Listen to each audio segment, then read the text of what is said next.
continue. And one of the things I like when we have combinations, combining efforts and energies, is when you take the time to even put that combination in the name. So we're going to be talking about We Ting Community Caravan, a UNDP Ministry of Sports and Community Development program. And to speak to that, we have the resident representative of the United Nations Development Program, Ugo Blanco, and he is the United Nations representative for Trinidad and Tobago. Thank you so much for making the time, sir. Good morning, Doug. Thank you for having me. Give us a little idea, what exactly is the We Ting Community Caravan? The Community Caravan is a new initiative from UNDP in collaboration with the Ministry of Sports and Community Development and many other partners to do something very simple that has become very difficult: bringing people together. And this is very, very important to have healthy societies, inclusive societies, where we feel we belong to. And in the current context of our little crazy world, the coming together is very important to face some of the challenges we have in front of us. So the Community Caravan is a fun way to engage with communities, with youth, and you spoke about youth earlier today, this morning, and with women, with girls, to find ways to think, how can we do better? How do we plan our future? How do we get there? What are the challenges? What are the opportunities? And make them part of this process of building our society. I like the fact that you said it's something that's simple, but at the same time it can be very it can be very profound. So what was the inspiration to say, okay, well, yes, we are going to do it, and we're also reaching out to the Ministry of Sports and Community Development to get it done? Okay, for the first time in many years, we have data of how we feel as citizens in the Caribbean on a wide variety of elements. And the data speaks volume about how polarization is increasing in our societies. We always tend to disagree as human beings. That's kind of our nature, right? And that's fine. The problem becomes when our disagreements go to extremes. Either you are with me or you are against me. And that creates some tensions, and that leads us to sometimes violence. We have seen this across the globe and in the Caribbean, and now we have data for Trinidad and Tobago. So what are the keys to break that dynamic? And trust is a big one. Again, bringing people together, interacting, knowing each other, creates this space for trust. And trust is very much needed to, again, face some of the challenges we have, from climate change to crime. Mr. Hines was previously speaking with you about it. The future, uncertainties about digitalization, etc. So that's the inspiration. Bringing communities together to promote social cohesion, youth empowerment, and gender equality. Those are the main elements, I may say. I like the fact that you're able to operate from a data-driven sort of perspective as it leads to implementation.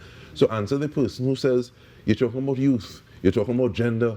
How does this specifically impact or promote youth empowerment? How does it specifically empower or address gender equality? What are the answers for those 2 points? Good questions, DK. We all know that the future belongs to the younger generations. I know that, you probably know that, but do they know that? Do young generations feel that way, feel that they are part of the future? Do they feel that their voices are heard? Do they feel part of the decision-making processes? Are they part in the conversation where they shape the future of our planet? For instance, in the General Assembly of the United Nations just a month ago, we had a global summit on the future. And the youth was at the center. They have to be part of building this future. It's not that we included them in the conversation. They have to be at the center. So how do we, but that's not easy. They are busy in TikTok. They are more connected now to someone in Malaysia streaming than their neighbors. How do we ask them, bring them, invite them to put down their phones, come outside, interact with their grandparents, interact with the neighbors? So the Community Caravan is trying to find fun and engaging ways to do that. And very much in line with your previous speakers, trying to do it in a fun way, with games, with competitions, with gaming, with sports, with arts, with fashion, things that can bring them out from their disconnection. And we are trying. That's why we believe it's new, because we are trying to be a bit provocative in the ways we bring youth outside and make them part of a dialogue, a conversation about how you feel about your future. What are the opportunities? What are the challenges? How do you feel connected to your institutions, to your politicians? Who do you trust in? How masculinities are changing? And you mentioned decay gender. Women and girls have different opportunities in our societies. That's globally, but also in our loved country, in Trinidad and Tobago. So we, as UNDP, are finding ways to fight this discrimination, so women and girls can be can have access to equal opportunities at the social, economic, or political level. It's not because it's the right thing to do. It's because we need women and girls in decision-making seats and powers, because their views, their leadership, enrich the way our society is. So it's not because it's the right thing, it's the good thing to do. Yeah. That reminds me sometimes when people tell me thank you, and I say it's pure self-interest, because that rising tide, it floats all boats. But sometimes when we talk about community engagement, we have the best idea, and the last person to have a bit of input into it is the community that we want to engage.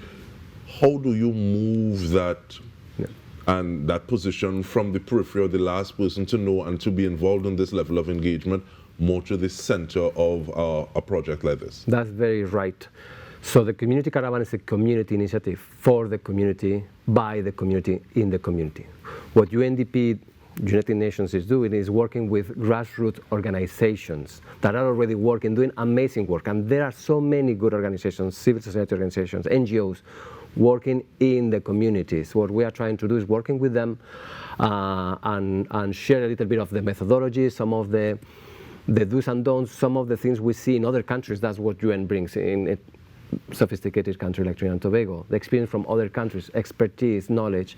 How do we apply the best practices in Siparia, for instance? Last weekend we were in Siparia in the Delton Spaniard with Michelle Montano, Denis Loveless, and others, and the vibe was amazing. I mean, the energy there was very powerful. We saw a lot of interactions. We have moko jambis, we had steel pan, we have kids, so we saw the community showing their best, so to speak. And let me just mention, DK, that the idea is that we go throughout the country in 7 locations, so the winners of those local competitions come to the finals to Trinidad and Tobago. So it's a little bit of show your best kind of thing, and have the communities being proud of being their communities.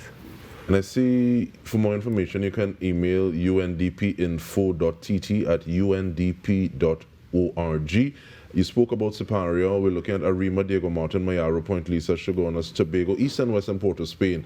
But in the last minute that we have, what is next? Where do you want to take this? And what are some of the things you're looking to get out of it further? The idea is to create these spaces where the youth can interact with more senior citizens. They have role models. There is little spaces where they can find, okay, I am learning this from someone that has gone through where I'm going now before. Those spaces have to stay. Those are good for the health of our society. So we would like the people to come join us. This is fun. This is engaging. We guarantee this is going to be a good experience, and we are going to get the best of these communities and show off, be proud, participate in games, in sports, in art, in talent. And for more information, UNDPTT, X or Twitter, Facebook, Instagram, UNDPTT, and you can register online for the games, you can get more information, and you can be part of the fun. And that intergenerational dialogue, it sounds like, as you're speaking with Sports and Community Development now, it seems as though you're going to be talking to Ministry of Youth Development and National Service, and that's with the RAP program. But we want to thank you very much, Mr. Ugo Blanco, the resident representative, United Nations Development Program, Trinidad and Tobago. And here is somebody inviting you to visit the We Ting Project Caravan. Hey yo, this is Double M Masha Montano, aka the Monk, and it's all about the We Ting Community Caravan. Yes, next Sunday the 27th, we are coming to the Arima Velodrome. Come out with the family, have fun. We have games, we have competitions, sports, talent shows, food, fashion, everything to engage your mind, your heart, and your soul. It's all about We Ting Community Caravan. See you there. Hey, ha!